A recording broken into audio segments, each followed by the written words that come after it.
Patient का IVF treatment के बाद जो फाइनल डे जो आता है जिसमें ये डिसाइड करती है कि पेशेंट प्रेग्नेंट है कि नहीं है, दैट इज़ बीटा-एससीजी डे। उस दिन हम क्या करते हैं पेशेंट से, कौन सा टेस्ट करते हैं।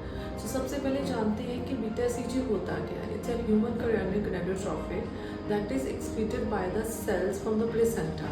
ये हमें ये बताता है कि पेशेंट प्रेग्नेंट है कि नहीं है। तो ये दो तरह से टेस्ट होता है, ये यूरिन में भी एक्सक्रीट होता है और ब्लड में भी होता है। अगर बात करी जाए ब्लड की, 10 to 11 डेज आफ्टर कंसेप्शन ये हमारे ब्लड में आ जाता है बीटा-एससीजी हार्मोन्स के लेवल। और ये यूरिन की अगर बात करें तो 13 to 14 और 15 डेज में ये यूरिन में आ जाता है।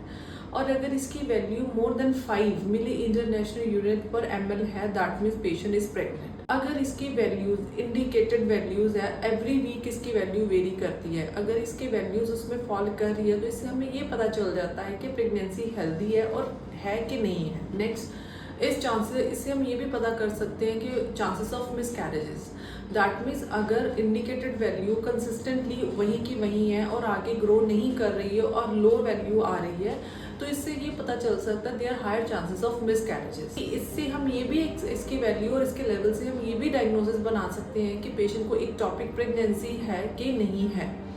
और इसकी जो वैल्यूज होती है पीक पे जाती है ऑलमोस्ट 8 to 9 वीक्स पे जाके। और अगर बात करी जाए फर्दर तो ट्रांसवेजाइनल सोनोग्राफी जो होती है वो भी उसमें भी हमें जीसैक शो हो जाता है अगर इसकी वैल्यू 1000 से 2000 मिली इंटरनेशनल यूनिट पर ml में रेंज करती है। तो ये हर कपल्स के लिए जो कि आईवीएफ ट्रीटमेंट में करवाया होता है, फाइनली एक डे होता है जिसपे हम ये पेशेंट को ये डिक्लेयर करते हैं कि वो प्रेग्नेंट है कि नहीं है। Thank you so much.